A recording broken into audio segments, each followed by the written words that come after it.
జగన్ కేసీఆర్ త్వరలో కలయిక రెండు తెలుగు రాష్ట్రాలకు చెందిన ప్రాంతీయ పార్టీల అధినేతలు తొందరలో కలవబోతున్నారా అంటే జవాబు అవుననే గాసిప్ కింద పొలిటికల్ సర్కిల్లో వస్తుంది. బీఆర్ఎస్ అధినేత కేసీఆర్ అలాగే వైసీపీ అధినేత వైఎస్ జగన్ ఇద్దరు 2019 నుంచి 2024 మధ్యలో ఏపీలో తెలంగాణను పాలించారు. ఈ ఇద్దరి మధ్యన మంచి రిలేషన్స్ ఉన్నాయి.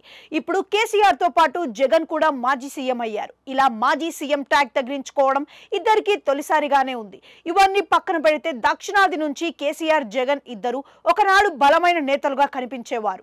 కేసీఆర్ అయితే ఈ బలాన్ని చూసుకునే మూడో ఫ్రంట్ కేంద్రంలో ఆయన తన జాతీయ ఆంక్షను బయట పెట్టుకుంటూ ఉండేవారు. అయితే ఓడలు బల్లయ్యాయి. ఇప్పుడు ఇద్దరి చేతిలో పవర్ లేదు. ఇద్దరి అధికార చక్రాలు టక్కున ఆగిపోయాయి. అనూహ్యంగా ఓటములు రెండు పార్టీలను పలకరించాయి. బీఆర్ఎస్ అయితే ఎంపీ ఎన్నికల్లో ఒక్క సీటు కూడా గెలవలేదు. అసలు బోని కొట్టలేకపోయింది. ఇది బీఆర్ఎస్ చరిత్రలో ఘోర పరాభవంగా ఉంది. వైసీపీ వరకు చూస్తే పార్టీ పెట్టిన కొత్తలోనే వచ్చిన ఉప ఎన్నికల్లోనే 151 ఎమ్మెల్యేలను గెలుచుకున్న పార్టీ ఇంత తక్కువ నెంబర్ ఎప్పుడూ వైసీపీ చూసిన దాఖలాలు లేవు. దాంతో ఏమి చేయాలో పాలుపోని పరిస్థితి ఉంది. అటు బీఆర్ఎస్ అయినా ఇటు వైసీపీ అయినా రెండు కూడా ప్రాంతీయ పార్టీలుగానే ఉన్నాయి. అటు బీఆర్ఎస్ కానీ ఇటు వైసీపీ కానీ ప్రజలకు ఎంతో చేశామని భావిస్తున్నాయి. ప్రజలకు ఎంతో మేలు చేసినా కూడా తాము ఎందుకు ఓటమి పాలు అయ్యామన్నది వారికే అర్థం కాకుండా ఉంది అని అంటున్నారు.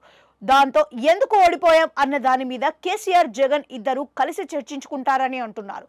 లోతులకు వెళ్లి అధ్యయనం చేస్తారు అని అంటున్నారు.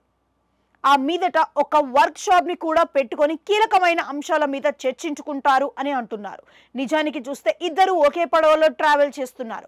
ఇద్దరికి ఏమి పాలుపోని పరిస్థితి. ఇద్దరు అటు ఎన్డీఏ కూటమిలో కానీ ఇటు ఇండియా కూటమిలో కానీ లేరు. దాంతో ఈ రెండు ప్రాంతీయ పార్టీలు రాజకీయ సుడిగుండాలతో దాటుకొని ఒడ్డుకు చేరాలని చూస్తున్నారు. దాంతో సాధ్యమైనంత తొందరలో కలుసుకొని జగన్ కేసీఆర్ భేటీ అవుతారు అన్నది గాసిప్స్ కింద పొలిటికల్ సర్కిల్లో వినిపిస్తుంది. మరి ఇది ఎంతవరకు నిజమో తెలియదు కానీ 1+1 ఎప్పుడూ బలమే. తెలంగాణలో బీఆర్ఎస్ ఒంటరి అయిపోయింది. ఏపీలో వైసీపీ అంతకంటే ఒంటరిగా మిగిలింది. దాంతో ఓదార్చడానికి కూడా రెండో పార్టీ లేదు. ఈ పరిణామాల నేపథ్యంలో ఈ ఇద్దరు నేతలు కలుస్తారు. తమకు తాముగా అన్నీ చెప్పుకొని స్వాంతన పొందుతారు అన్నది ఒక రకమైన పుకారు లాంటి ప్రచారంగా వినిపిస్తుంది. ఇందులో నిజమెంత ఉందో కాలమే చెప్పాల్సి ఉంది.